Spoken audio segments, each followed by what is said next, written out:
Crommelin, and he's going to talk about machine learning and resampling for stochastic parameterization. Yeah, thanks. So thanks to the organizer for giving me the opportunity to present some recent work that I did. Yeah, it's sort of set. Yeah, that's okay. Stuff that I did with Wouter Ellie, a colleague of mine at CWI, and Nick Rowe is a PhD student of mine.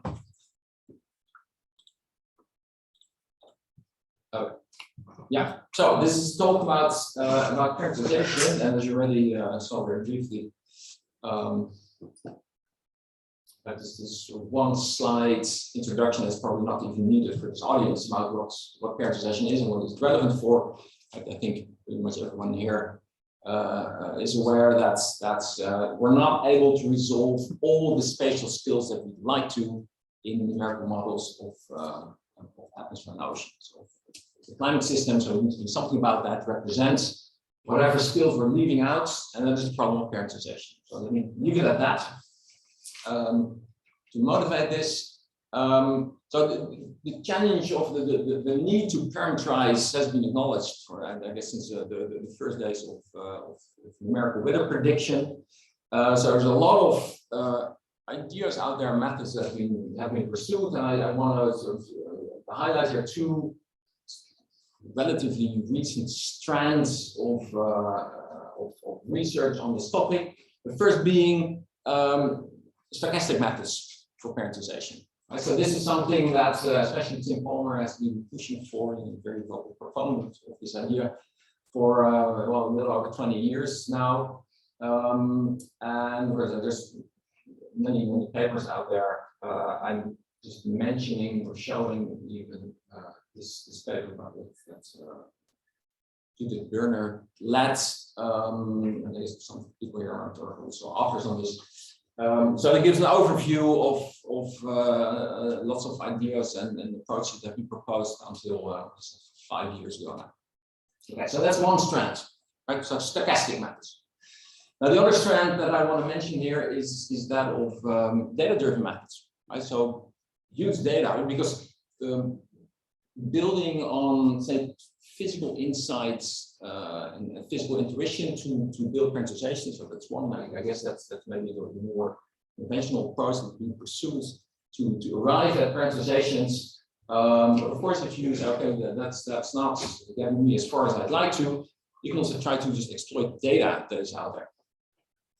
So this is something that was running also pursued for some time.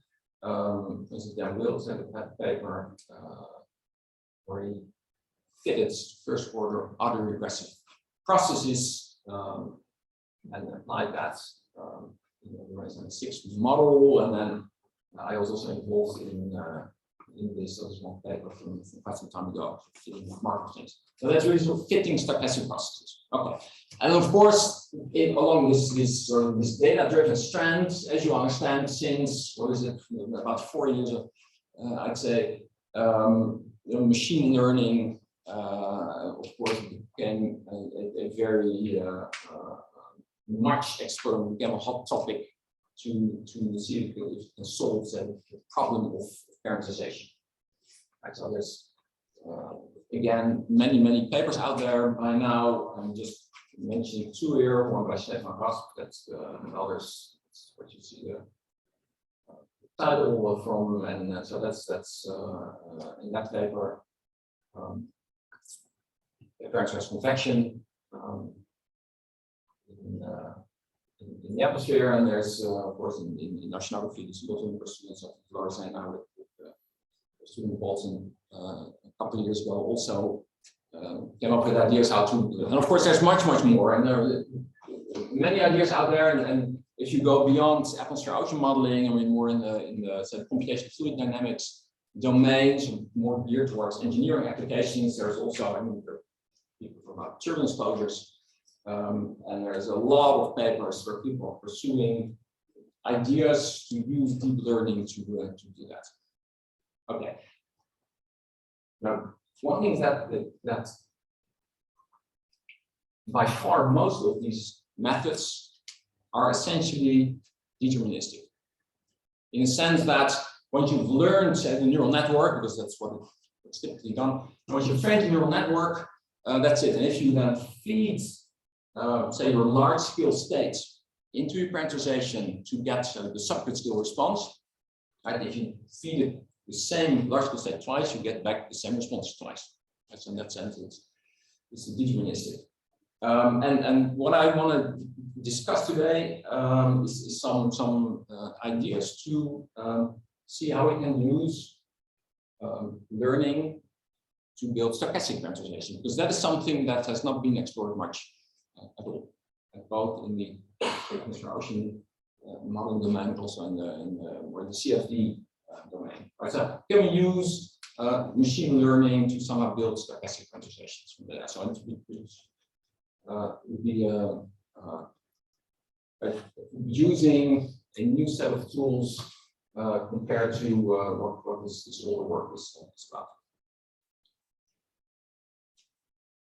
Okay, now I'm going to discuss this in a somewhat ideal setup. So we're focusing on a multi-scale system that I depict here as two coupled sets of ordinary differential equations, where we have the macroscopic degrees of freedom X that we care about, but there's also the microscopic ones that we'd like to leave out of the simulation, right? And there's a coupling for this sigma here, right? So it's two-way coupled. And in fact, I'm going to go to an even further simplification to by just going to the discrete time setting. Right? So that's something that I think of this as following from what I showed on previous slides, but then with some numerical integration, time integration methods applied to it. So this is then the setup. The feedback, so this sigma that I showed on the previous slides, right? So the feedback comes from the small scales y and impacts the time evolution of the large scales. So here I'm focusing on the case where this is takes an additive form. So for the method I present, there's no sort of a priori reason why you need to be additive. But I'm only discussing the additive case here, and also the numerical experiments that I show are also for this additive form. Okay, so clearly the aim here now is to be able to do long simulations of X without having to resolve Y. Right? And that means that so we need to parameterize the effect of this R, which is Y dependent, in terms of X. So that's the aim.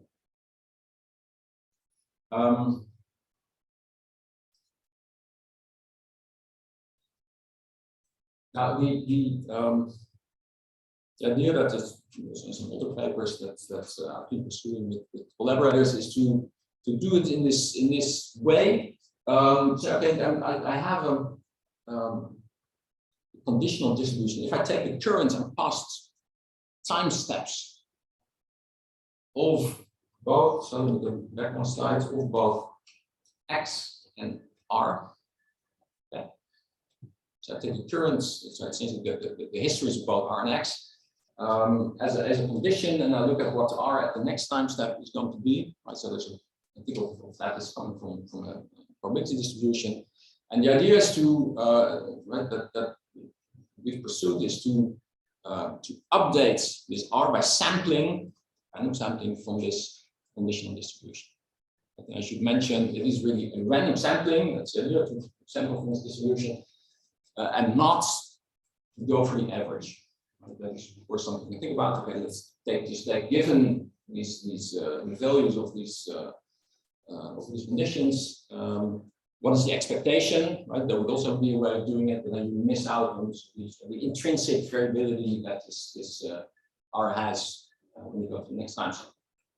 Okay, so sampled from this condition distribution, and then jointly with updating X with the model that we have, right? So this, in a way, this is a hybrid setup where this capital F embodies the physical knowledge that we have. This comes from the PDE that is describing the flow, and then on top of that, there's this R, this residual or model area. So I think it's that way, which is sort of data driven.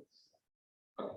And I hope to see that this effectively comes down to a parameterization that is stochastic, right? Because there's random sampling, this R, and it has memory in principle because dragging along this history of R and X.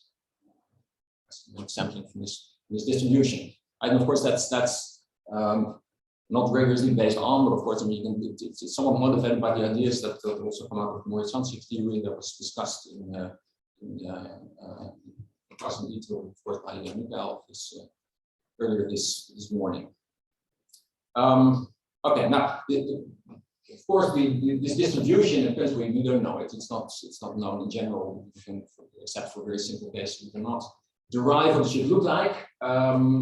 That's not necessarily a problem because we only want to sample from it. I don't care necessarily about the distribution. I just want to be able to sample from it.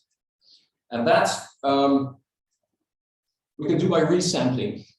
Right, so suppose we have observations. I'm denoting them with the superscript O. Right, so those observations that come from, for example, high resolution simulations, which are limited necessarily in space and time. Reconstruct if you don't have the R observation, you can reconstruct them effectively in this way. Sometimes, depending on the problem, there's even physical measurements available from radar to satellite. Anyway, so those are data sources. I'm assuming that we have these observations, and we're going to just resample. Right? So bootstrap the observations to approximate the sampling from this distribution. Okay, and then.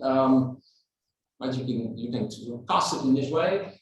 The reduced model now with my resampling parameterization I show here. So the tilde is over X and R. I added try to make a clear distinction between this reduced model and the original full model. And this is right the update that you do at every time step. Right. So I employ the physical model with the residual added to it. And then the R is updated by sampling again randomly from a set that is determined by these feature factors. The feature factors are so the current and past states of R and X. But here it's in the observations, right? So there's a feature factor from the observations, and then there's a feature factor from the reduced model. Right? And when they're close together. I think in what sense I'll get back to later.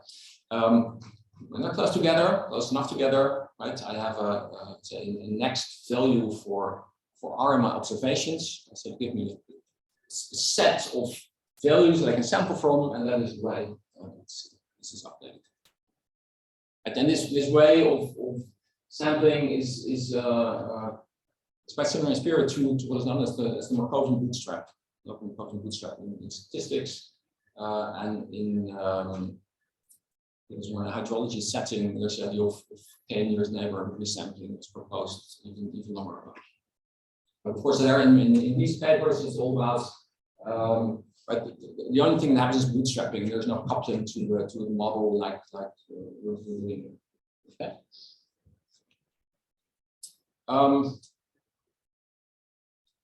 I have a little example here of reasoning. I think in the interest of time, I'll skip that unless there are questions about it.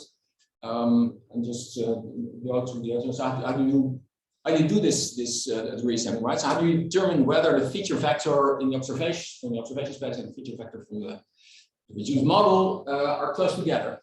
Right. So one way is to do that is to simply discretize, and here I'm using binning. So to bin feature space, so the space where these feature factors live in. So I'm discretizing with the number of bins, and effectively what you then have to determine is in which of these bins does your feature factor sit. Okay, and then you can determine if the feature factor from the observations and the one from the reduced model are in the same bin, then they're close together. And so there'll be a way to deal with this problem as we determine whether they're close. Okay, so and from that follows then a set of updates for R, and then the resampling procedure comes down to this. So you have the feature factor in the reduced model, determine the index of the bin that it sits in, right? And then from that I have my set Rn, right? And I just sample the next update from it. Okay. When we look a little complicated, it's not. It's a very straightforward procedure. Here's one picture to demonstrate that. So here on the horizontal, you'll see one variable from the feature vector. In fact, in this case, it is just one dimension. So this is in the variable in the feature vector. So all that I do is just define these little intervals that span the range of the observations. And what you need to do is, okay, my reduced model, I have some value for Q, right? So we should tilde, this is reduced model. Let's say it's close to 0, just slightly negative. Then, right, this is the interval that it belongs to then. And then to update R, I just sample one of these points. Right, so on the vertical, there's the next update for R. So I just sample one of these points and I use that as the sample. Okay, so this figure comes from a paper from already some years ago with Nick Verheul, and we got very good results for this. For what is known as the fractionalized feedback model. It's a model of interacting particles. And so there's no direct relation with atmospheric ocean modeling, but has some interesting properties that make it a nice test case because there's a range of spatial skills that this model has without the skill gap. I mean, there's no skill separation. So we got good results with that in the case where the feature vector is 3-dimensional. So there you can still do the binning. But then, I hope you see that once you start binning, you quickly run into critical dimension problems. Okay, so maybe 3, maybe 4, and I'm currently involved in the collaboration to pursue this idea further in the computational chemistry domain. And there, so you get a nice result, but still the dimensional feature space shouldn't be too high. Right, so what can be done if the feature vector becomes longer? Right, so the dimension of the feature space becomes higher. Well, so that's the work that I did with Wouter Edeling. So what we did there is turn around the binning. Right, rather than binning the feature space, we're binning the space where these updates of R live in, right, which is because there's no, we don't have to account for history then, so the dimensionality is much smaller. Okay, so we bin the space, now the bins are in M&B, and then of course you need to determine, okay, given the feature vector, what bin should I pick to sample my R from, right, to do the resampling. So it's not obvious how to do that. So here we use a neural net.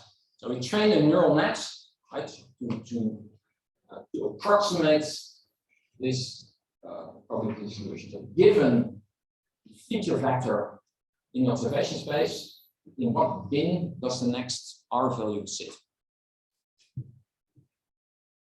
And that is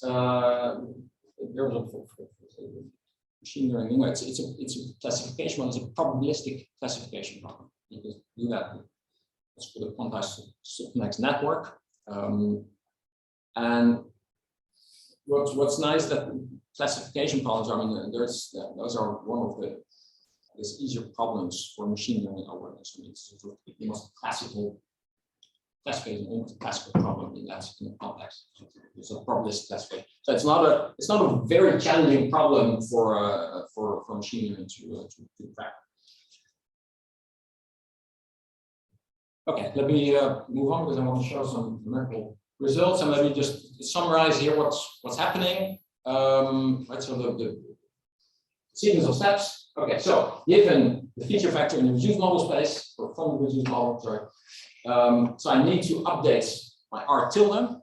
Okay, so first we evaluate the neural net. Right, so I stick in the feature vector outcomes a discrete probability distribution, or probability mass function. I randomly sample a bin index according to this distribution. Right, so they give me the bin. So I pull out the bin, the bag of data that sits in the bin, and I randomly sample one of the values from it. That's it.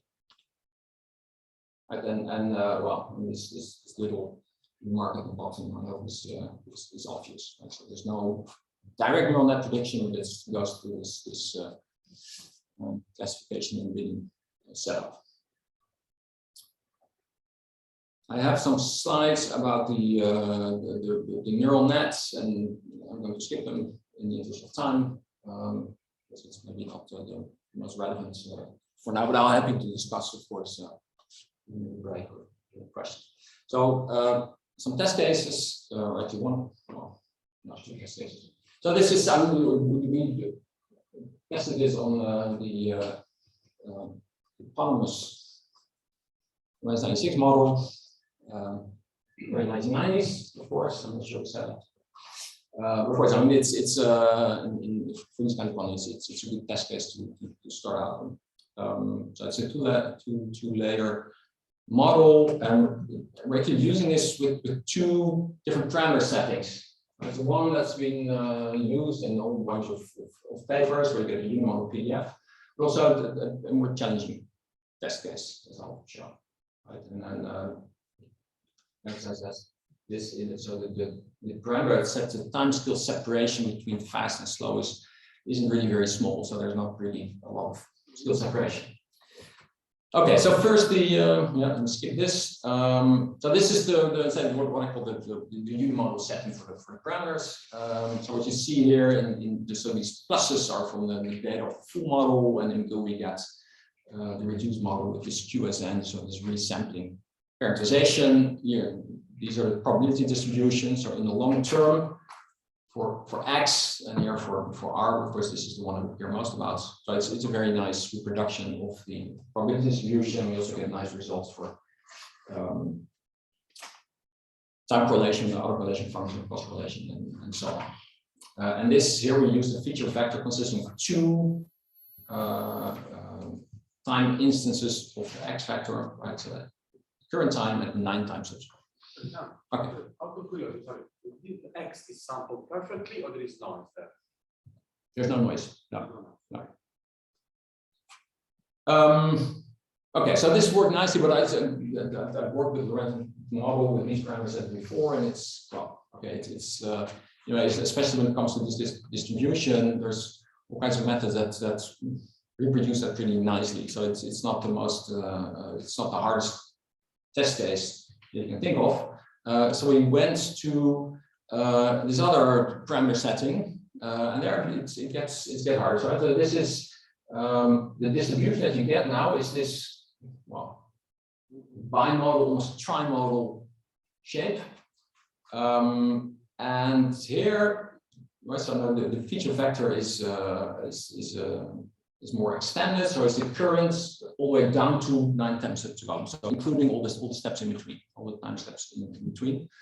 And we're not doing a good job at all, as you can see here, right? So what the QSN, so the reduced model with the parentization, resampling parentization does here is it's pretty much the shape that you saw on the previous slide, right? And it's far from what it should be. So what we did next was to extend this feature vector to include much more from the memory. And of course, with this bidding process that I discussed earlier on, this wouldn't have been possible. But now with the neural nets, we can use, right? So there's no problem to train this on a, I don't know, 50 or 100 dimensional input factor, and that is what we did. So we went all the way back, current time step, 1 time step ago, all the way down to 74 time steps ago. Right, so that's a very it's rather long memory, and of course the feature space gets really high dimensional. But then so this approach can tackle that, and as you see, we're doing a much better job now. We're reducing the probability distribution, and the same for the time correlation functions, which I'm not showing here. So again, thanks to the ability with this method to include much more of memory in this data-driven approach. Okay, let me go to my concluding remarks. I discussed sort of motivate that in the beginning, right? But to do machine learning to build a stochastic parameterization. Right? So not deterministic, but a stochastic one. With this resampling and this QSN network. And there's other projects that you can think of, and already, I mean, it's somebody else already out there, I think, published, and I want to mention in particular this recent paper by Gagne already used generative adversarial nets to pursue this, right? Which are it's a very different approach. Anyway, so but there's still, I mean, this is only there's still much to be explored in my opinion to combine these two lines of approaches. Okay, so memory independence I showed extensively, can be included through the feature vector. And one last remark, but what's peculiar to this resampling is that there's some sense of physical consistency, because the only R values I use my reduced model are the ones that I have actually observed. Right? So in that sense, you cannot get unphysical R values produced by, for instance, machine learning, because the only ones that I use are the ones that sit in my observation data set. Okay, so let me just flash this. So work from our sponsors and the references, and there's, it'd be good to mention, there's for this neural network resampling, there's code on GitHub to show you how to do it. Okay, thanks.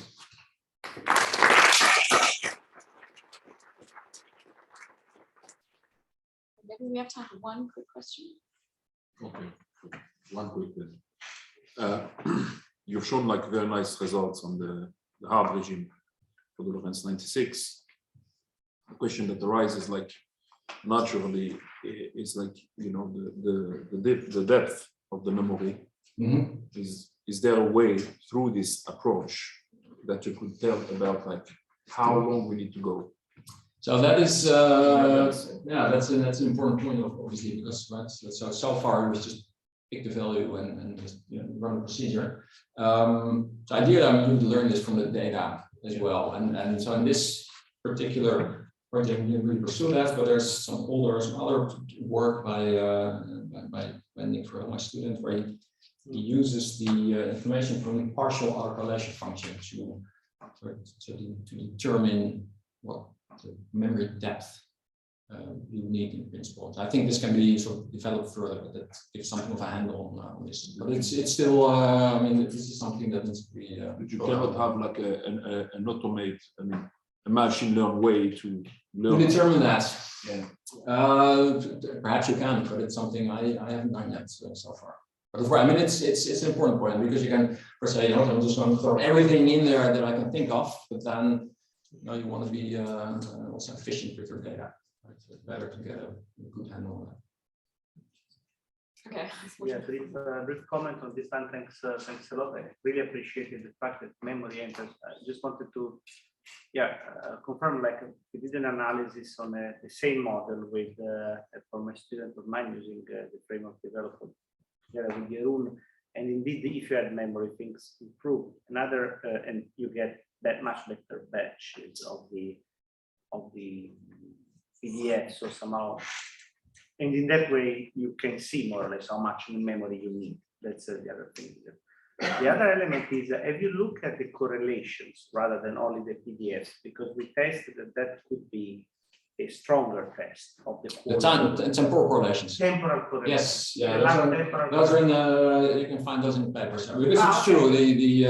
Okay. Also for this case, I mean, the correlations are hard to get. I mean, so the PDF is excellent. Yeah. It's the more in general. So this is also one note from my older work. So the correlations are harder to get. So autocorrelation, cross correlations. Yeah. But those are they're also okay. Yeah. Okay. Yeah. But there's also the sparsity on the feature vector. Like here, you see you skip a certain guys in between. Yeah, absolutely right. I mean, there's still, and this is still something to develop further. How can you be because you can pick up like the minimal information in the feature vector. Yeah, exactly.